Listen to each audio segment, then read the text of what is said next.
ఇంకా ఆయనకి నాథుడేడి, ఆయన కన్నా పైన ఎవరుంటారు? అందుకే తనలో తానే రమిస్తూ ఉంటాడు ఎప్పుడు. అది శివతత్వం. కాబట్టి ఆయనంత యోగి లేడు, ఆయనంత భోగి లేడు, ఆయనంత దూరంగా ఉండేవాడు లేడు, ఆయనంత దగ్గరగా ఉండేవాడు లేడు, ఆయనంత తేలికగా భక్తుల్ని అనుగ్రహించేవాడు. ఎందుకని? మనసెరిగి చిరునవ్వుతో ఇచ్చేస్తాడు. కలియుగ ప్రారంభంలో అడిగారట, కలి యొక్క ఉద్ధత ఎక్కువగా ఉంటుంది కదా, చాలా పాపకర్మలు చెయ్యాలన్న అనురక్తి ఉంటుంది తప్ప పుణ్యకర్మలు చెయ్యాలనేటటువంటి ఉత్సాహం ఉండదు కదా స్వామి, అందుకని మేము తేలికగా తరించడానికి మాకు ఏదైనా మార్గం చెప్పరా అని అడిగారు. అడిగితే ఆయన అన్నాడు, మీకు అందరికీ మోక్షం కావాలని కదా తాపత్రయం, సరే నేను ఒక మాట చెప్తాను చెయ్యండి అన్నాడు. దర్శనాత్ అభ్రతసి, చిదంబరంలో ఎలా దర్శనం చేయాలో అలా చేయండి, మోక్షం ఇచ్చేస్తాను. చిదంబరంలో దర్శనం అంటే శివలింగం ఏమి ఉండదు. ఓ గది ముందు నించుంటే గోడకి కన్నాళ్ళలా ఉంటుంది, ఓ తెర తీస్తారు, ఎదురుకుండా గోడకి మారేడు గలా వేసి ఉంటాయి, వేసేస్తారు. కొంతమంది గడుసు వాళ్ళు ఉన్నారనుకోండి, ఏమిటి నాకేం కనపడలేదు, కనపడలేదు, అయ్యో అదేంటి శివలింగం ఉంది కదా అంటారు. అబద్ధం అది, అక్కడేం ఉండదు. నేనే చూసా కొంతమంది అలా చెప్పేస్తుంటే, అయ్యయ్యో ఇంత అసాధ్యమా అనుకున్నాను. అంటే ఏమో వాళ్ళు మహాజ్ఞానులేమో, దూర్జడికి కనబడ్డట్టు ఉదయగ్రామము పానవట్టము అభిషేకోద ప్రవాహంబు ఆర్ధి అని మరి బ్రహ్మాండం అంతా శివలింగంలా కనపడుతోందో, నేను ఎందుకు తక్కువ మాట్లాడాలి? కాబట్టి అక్కడ ఏమీ ఉండదు. అంటే అనంతం, ఆయన కానిది లేదు. అగ్నిముఖంబు పరాపరాత్మకమాత్మ కాలంబు గతి రత్నగర్భ పదము శ్వశనంబు నీ యూర్పు రసన జలేషుండు దిశలు కర్ణంబులు దివము నాభి సూర్యుండు కన్నులు శుక్లంబు సలిలంబు జఠరంబు జలధులు చదలు చిరము సర్వౌషధులు రోమచయము శల్యంబులద్రులు మానసమృతకరండు చందములు ధాతువులు ధర్మసమితి హృదయము ఆస్యపంచకముపనిషదాహ్వయంబు అయిన నీరూపు సరసత్వమై శివాఖ్యయై స్వయం జ్యోతియై ఉప్పు ఆద్యము. యావత్ బ్రహ్మాండమంతా నిండిపోయి ఉంటాడు. అదిగో ఆ తత్వం కింద ఆకాశస్వరూపుడుగా అంతటా నిండిపోయిన వాడిగా అక్కడ జ్ఞానంతో చూడగలిగితే చిదంబర రహస్యం. అది చిదంబర రహస్యం అంటుంటారు. అందుకని చిత్ అంబరం ఏదో భయంతి త్వాం ధన్యా కచితన చిదానందలహరి అంటారు సౌందర్యలహరిలో శంకరాచార్యులు వారి అమ్మాయి ఎక్కడు ఎవరు ఒక్కడమ్మా నిన్ను అలా తెలుసుకుంటున్నాడు అంటారు. అలా చూడగలిగిన వాడు ఎక్కడో కోటాను కోట్లలో ఒకడు జ్ఞానంతో చూస్తాడు. స్వామి నువ్వు మమ్మల్ని మోహపెడుతున్నావు, చిదంబరం వెళ్ళి చూడమా, నాకేమర్థం అవుతుందని చూడడం ఈ తత్వం అంతా. ఇంకొక మాట చెప్పండి, దర్శనాదభ్రసరసి, మాకు సాధ్యం కాదు, ఇంకొక మాట ఏమైనా చెప్పండి, అనుగ్రహించండి. సరే, జననాత్ కమలాలయే, తిరువారూరులో పుట్టండి, మోక్షం ఇచ్చేస్తారు. ఇది మరీ అన్యాయం. నేను మా అమ్మ కడుపులో ఉంటాను, మా అమ్మ నన్ను ఎక్కడ కంటుందో నాకు తెలుసా? మా అమ్మ తిరువారూరులో కంటుందో, లేకపోతే తాయారుపేటలో కంటుందో, ఏలూరులో కంటుందో, జాలిపూడిలో కంటుందో, విశాఖపట్నంలో కంటుందో, కాకినాడలో కంటుందో నాకేం తెలుసు? అప్పటికి మా అమ్మ పుట్టింటారు ఎక్కడ ఉంటారో అక్కడికి వెళ్తుంది. ఒకవేళ అది ఏ పల్లెటూరు అయి కవల పిల్లల కడుపులో ఉంటే మేనమావ గారు ఉన్న పెద్ద పట్టణంలో అవ్వచ్చు పురుడు. ఏం చెప్పగలం? అందుకని ఇదేం మాట స్వామి, నేను కరుణామయుడవని నమ్ముకుని మేమొస్తే తిరువారూరులో పుట్టు ఇస్తానంటే ఏమిటి? నా వల్ల ఎలా సాధ్యం అవుతుంది? ఎక్కడున్నానో ఏం తెలుస్తుంది? ఆ కటిక చీకట్లో అమ్మ కడుపులో పడుకుని కుదరదు. ఇంకొక మాట చెప్పు. సరే, జననాత్ కమలాలయే, పుట్టడం నీ చేతిలో లేదు, చచ్చిపోతావా అని చెప్పించోట పోని. కాశ్యాంతు మరణాన్ముక్తి, బలవంతంగా చచ్చిపోవడం కాదు సుమా, సహజంగా నీ కర్తవ్యాలన్నీ అయిపోయాయి, కాశీ వెళ్ళిపో, ఇంకా నాకేం లేవు, నీ చేయవలసినవన్నీ చేసేసా, చెప్పులు ఇప్పేశా, ఇంకా నాకేం బెంగలేదు, మన వాళ్ళు కొడుకు చూసుకుంటాడు, కోడలు చూసుకుంటుంది, ఎందుకు వచ్చింది, హాయిగా వెళ్ళి కాశీలో ఉంటా, ఎప్పుడప్పుడు ఊపిరైపోతుంది. ఏమవుతుంది కాశీ ఉంటే అంటే, రామకృష్ణ పరమహంస దివ్య దర్శనం చేశారు. కాశీ పట్టణంలో ప్రాణోత్క్రమణమయ్యేటటువంటి సమయంలో మనుష్యులకు కాదు సమస్త భూతములకు శివానుగ్రహం కలుగుతుంది. నమస్తారాయచ అని రుద్రాధ్యాయంలో ఆయనకి పేరు. ఆయన నామమే తారకనామం. ఆయనే సంసార సముద్రమును దాటిస్తాడు. అందుకని ఏం చేస్తాడు? ఆయన నామం ఆయనే ఉపదేశిస్తాడు. అది ఎలా అంటే, ఆ తల్లి పార్వతీదేవిట బయలుదేరి వచ్చి ప్రాణోత్క్రమణమైపోతున్నటువంటి వాడు ఇంకా ఊపిరందక కొట్టుకుంటున్నటువంటి సమయంలో పాలిండ్లు కదలంగ పసిడిపయ్యద వీచు అచలాధిపుని కూర్మి అడుబిడ్డ తుత్కారమునరించి తొండంబు ముక్కున శిఖరారావంబు జిలుకు డుంఠి ప్రథమోత్తముండు భృంగి భయరక్షణార్థంబు పాలాగ్రమున తీర్చు భసిత రేఖ ప్రత్యక్షమై వచ్చి భాగీరథీ గంగ మృదుల హస్తము సాచి నేను నివురు దక్షిణ శృతి మీదుగా ధాత్రి త్రిల్లి పెద్ద నిద్రకు మాగన్ను పెట్టువేళ పంచజనులకు తారక బ్రహ్మ విద్య అభవుడు ఉపదేశమురరించునప్పుడు కాశీపట్టణం అంటే ఆయనకి అంత ఇష్టం. ఆయనే చెప్పుకున్నాడు పార్వతీదేవితో, మనం ఎన్నడూ ఈ కాశీని విడిచిపెట్టి ఉండం. మన చేత అవిముక్తమయ్యుంట ముగ్ధాక్షి ఇది అవిముక్తమయ్యే మనకు ఆనందింబునునరించుకావున ఆనంద విపినాభిదానమయ్యే మహాశ్మశాన భూముల సంవసింతునీగాన నేనుంట ఇది మహాశ్మశానమయ్యే నూరంత ప్రొద్దున నుండి రుద్రుండనీగాన రుద్రగేహాఖ్యయ్యే అసియు వరుణయు కూడి అక్షర సరవితో వారణాసియన్ సంజ్ఞయయ్యే గాశ్రుదీప్తాయనంగ విఖ్యాతమైన ధాతువున కాశీ అయ్యే భూతలంబునందు అని చెప్పాడు. కాశీ నిత్య నివాసం, ఎప్పుడూ పార్వతీదేవితో శంకరుడు అక్కడ ఉంటాడు. అందుకని ఆ ప్రాణోత్క్రమణం అవుతూ చెమటలు పట్టేసి ఊపిరందక మనసు ఇంద్రియముల యొక్క శక్తులు వెనక్కి లాగేస్తుంది. కళ్ళు చూడవు, చెవులకి వినపడదు, ముక్కు వాసన చెప్పదు, ఊపిరి అందదు, చెమట. కొడుకేదో అంటూ ఉంటాడు, వినపడదు, పడుకోబెట్టేస్తుంటారు చాప మీద, బయట పడుకోబెట్టండి అంటారు, అదొక భయం. అటువంటి సమయంలో తులసి నీళ్లు పోస్తాడు, గుటకపడదు, ఎదురుగుండా భటులు. అంతటి భయంకర వేళ పాలిండ్లు కదలంగ పసిడిపయ్యదవీచు అచలాధిపుని కూర్మి ఆడుబిడ్డ పార్వతీదేవి వచ్చి విషినికర్రతో కాదుట, తన పవిట కొంగుతో విసురుతుందిట. అమ్మవారిని చూస్తూ తన్మయత్వంతో జగదంబ మా అమ్మ శ్రీమాత అని శాంతి పొందుతాడు. అచలాధిపుని కూర్మి ఆడుబిడ్డ తుత్కారమునరించి తొండంబు ముక్కున శిఖరారావంబు జిలుకు డుంఠి ఏనుక్కి 8 ప్రదేశముల నుంచి మదజలం కారుతుంది అని. ఆ డుంఠి గణపతి ఆ మదజలం తడిగా ఉంటుంది, సువాసనతో ఉంటుంది, అందుకే తుమ్మెదలు వాగుతూ ఉంటాయి. దాన్ని తొండం చివరి భాగంతో ముక్కు దగ్గర చిమ్ముతూ ఉపశాంతి కల్పిస్తాట. డుంఠి గణపతి బయలుదేరి వచ్చి కంఠవేది మీద చంద్రవంక ఉండి ఎడం పక్కకి తొండం తిరిగితే డుంఠి గణపతి అంటారు.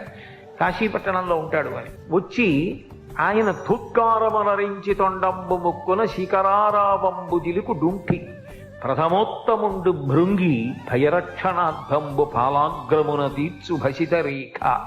భయపడకురా అని 3 కాళ్లతో ఉంటాడు భృంగి. భృంగిచ్ఛానటనోత్కట కరిమదగ్రహీ స్ఫురన్మాధవ అంటారు శంకరాచార్యులు వారు. ఆ భృంగి ఎంత వశపడతాడంటే సేవకుల్ని కూడా అంత ప్రేమిస్తాడట శంకరుడు. అది యజమాని అంటే. చండీశ్వరుడు నిజానికి శివ కుటుంబంలో సభ్యుడు కాడు, మనందరిలా పుట్టిన నరుడు. కానీ ఆయన ప్రేమ చూసి ఏ స్థానం ఇచ్చాడంటే తను తినగా మిగిలినది తన కడుపున పుట్టిన బిడ్డలు కానీ కట్టుకున్న ఇల్లాలు కానీ తినడానికి వీల్లేదు. చండీశ్వరుడు తినాలని నియమం పెట్టాడు. అందుకే శంకరాచార్యులు వారు సౌందర్యలహరిలో శ్లోకం చేస్తూ నివృత్యై చండాంశ త్రిపురహర నిర్మాల్య విముఖై అంటారు. అది చండీశ్వరుడికి వెళ్తుంది. శివాలయంలో ప్రసాదం శివాలయంలో వదిలిపెట్టేయాలి, ఇంటికి పట్టుకెళ్ళకూడదు, అవన్నీ పిచ్చి మాటలు. చండీశ్వరుడికి చిటిక వేసి చూపించాలి ఆయనకి చెవుడండి అవన్నీ కావు. ఆయన ధ్యానమునందు ఉంటాడు, శివధ్యానంలో. చిటికల చెండి అని చిటిక వేస్తే కళ్ళు విప్పుతాడు. అంటాడు, స్వామి శివప్రసాదం పట్టుకెడుతున్నాను, పట్టుకెళ్ళు అంటాడు. చండీశ్వరుడికి చెందుతుంది కాబట్టి ఆయనకి చూపించి తీసుకెళ్ళాలి. అందుకే లోపలికి వెళ్ళి ఆయన్ని చూసి బయటకు వస్తున్నప్పుడు చండీశ్వరుడు ఉంటాడు ప్రదక్షిణంలో. నివృత్యై చండాంశ త్రిపురహర నిర్మాల్య విముఖై. బిడ్డలకి కూడా ఇవాళ అధికారం చండీశ్వరుడికి ఇచ్చాడు.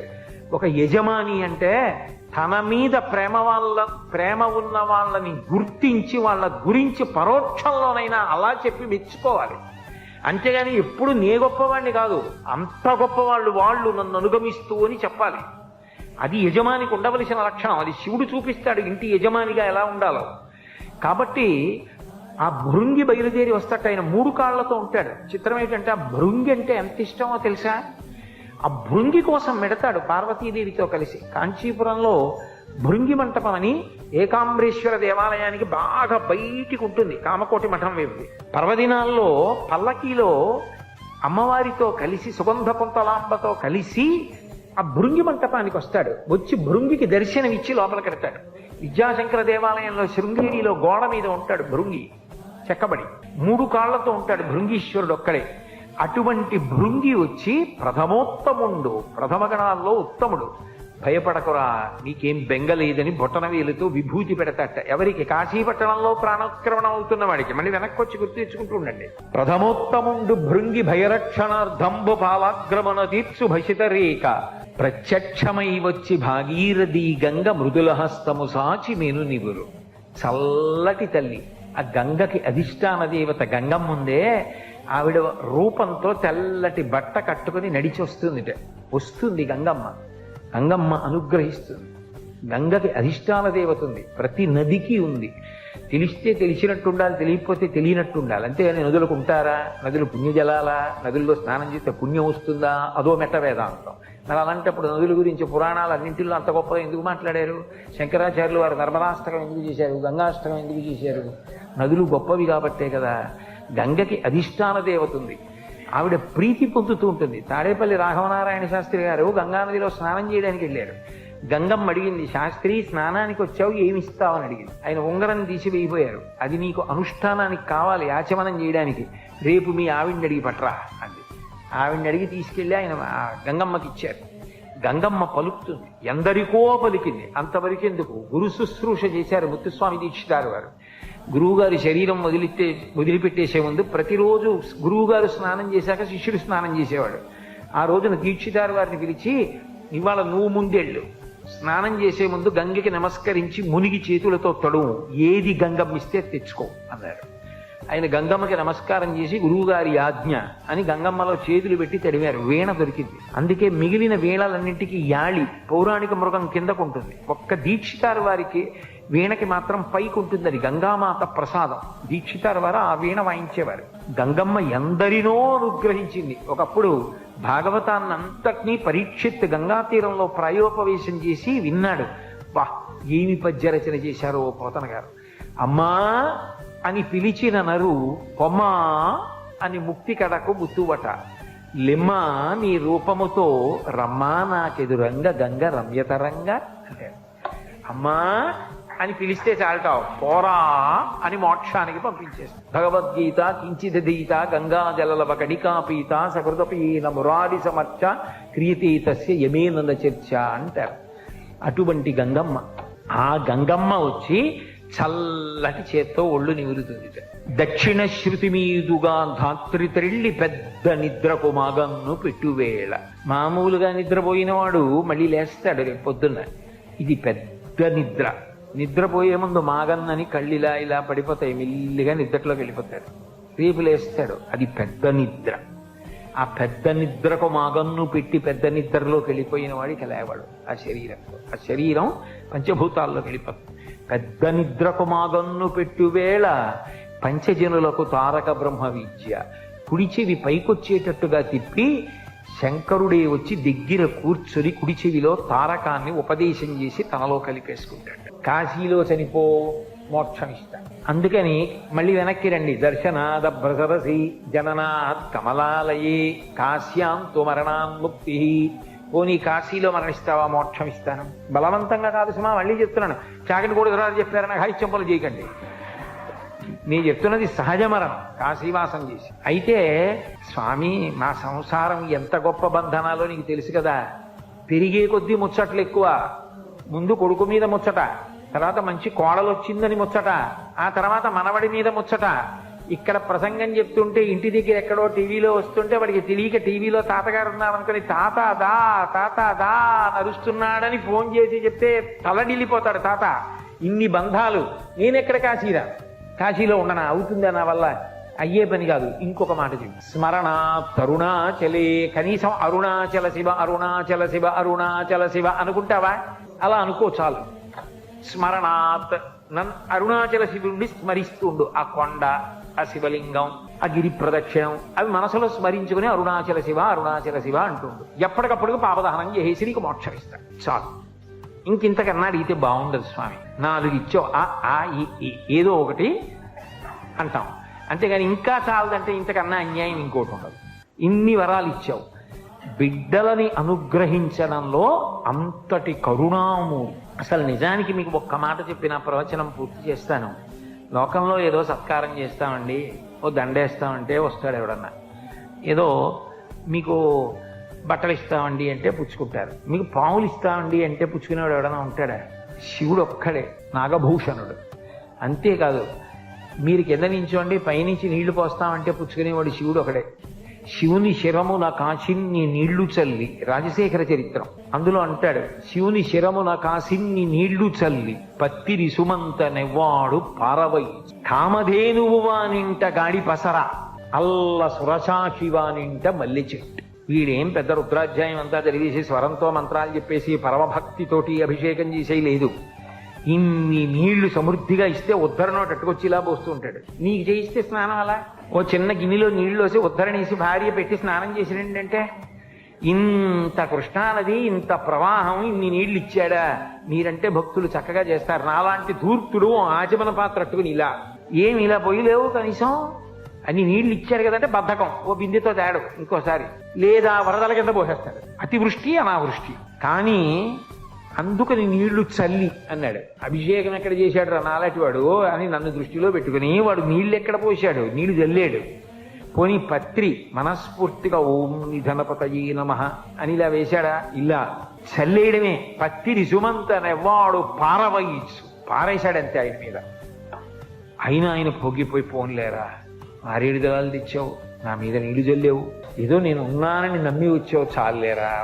వాడు అలాగే చెప్తాడా కోటేశ్వరరావు, అని పట్టించుకోకు, నేను చూస్తాను కదా అని. అల్ల కామధేనువు వాడింట గాడిపసర, కామధేనువుని తెచ్చి ఇంట్లో కట్టేస్తాట. అల్ల సురశాఖి వానింట మల్లి చెట్టు, కల్పవృక్షాన్ని తీసుకొచ్చి ఇంట్లో ఏదో మల్లి చెట్టు పాతినట్టు పాతేస్తాడు. అంత సులభుడు. ఆయనంత ప్రసన్నుడు లోకంలో ఎవరు ఉండరు. భగీరథుడు తపస్సు చేస్తే ఊర్ధ్వబాహు పంచతప మాసాహారో జితేంద్రియ కస్య వర్ష సహస్రాణి ఘోరీ తపసి తిష్ఠిత. రామాయణం బాలకాండ. ఆయన చేతులు పైకెత్తి 1000 సంవత్సరముల పాటు 4 వైపులా అగ్నిహోత్రాన్ని పెట్టుకుని సూర్యుణ్ణి చూస్తూ తపస్సు చేస్తే కొన్ని 1000 సంవత్సరముల తర్వాత తస్య వర్ష సహస్రాణి 1000 సంవత్సరముల తర్వాత బ్రహ్మగారు ప్రత్యక్షమయ్యాడు. మా వంశం నిలబడాలి, తథాస్తు. మా ప్రపితరులు సగర చక్రవర్తి కుమారుడు సగరులు బూది కుప్పలై పడిపోయి ఉన్నారు పాతాళ లోకంలో. ఆకాశగంగ ప్రవహిస్తే తప్ప వాళ్ళు ఉద్ధరణ పొందరు, అందుకని ఆకాశగంగని విడిచిపెట్టు, పాతాళ లోకానికి తీసుకెడతానన్నాడు. కుదరదు. గంగాయా పతనం రాజన్ పృథివీన సహిష్యతి తాం వై ధారయితుం వీరనాంద్యం పశ్యామి శూలినః. ఆకాశగంగ పైనుంచి భూమి మీద పడితే తట్టుకోదు భూమి, భూమికి ఆ శక్తి లేదు, ఆ ధార తట్టుకోగలిగిన స్థితి ఉండదు, దెబ్బతింటుంది భూమి. భూమి ఎవరిది? కపిలాన్ రూపమాస్తాయాధారయత్రణిత అనిశంధరాం. కపిల మహర్షి రూపంలో విష్ణువుది, శివుడిది పృథ్వీలింగం. నేనెవణ్ణి? శంకరుణ్ణి అడుగు, శంకరుణ్ణి నేను శాసించలేను, ఆయన ఒక్కడే పట్టగలడు గంగ పడుతుంటే. వీరనాంద్యం పశ్యామి శూలినః. అన్యులెవరూ పట్టుకోలేరు, ఒక్క శివుడికే చెల్లి. ఆయన్ని ప్రార్థన చేయి, ఆయన పట్టుకుంటారంటే నీ ఇష్టం అన్నాడు. మళ్ళీ శివుడి గురించి తపస్సు చేశాడు. చిత్రం ఏమిటంటే ఇంత పెద్ద తపస్సు అక్కర్లేకపోయింది. ప్రత్యక్షం అవుతూనే ప్రీతస్పేహం నరశ్రేష్ఠాకరిష్యామి తమాప్రియం శిరసా ధారయిష్యామి. నేను వచ్చి ఆ గంగమ్మని పట్టుకుంటాను పద అని వచ్చి హిమవత్ పర్వతంలో నిలబడి కాళ్ళు 2 దూరంగా పెట్టి పాండురంగంలాగా నడుం మీద 2 చేతులు వేసి ఆకాశం వంక చూస్తూ వదిలిపెట్టమన్నాడు గంగని. ఆ పైనుంచి పడుతోంది. సాక దంచన్మహింగంతుం నశక్నోద్యత్నమాస్థితః నైవ నిర్గమనం లేభే జటామండలబోహిత అంటారు మహర్షి. అహంకరించింది. ఏమిటో పెద్ద డాబుగా నిలబడ్డాడు, ఈడ్చి అవతల పారేస్తాను. పావులతో రాక్షసులతో మొసళ్లతో పడుతున్నప్పుడు శంకరుణ్ణి పెద్ద పట్టుకుంటానంటున్నాడు. ఈడ్చి పాతాళానికి తీసుకెళ్తా, అప్పుడు తెలుస్తుంది గంగంటే.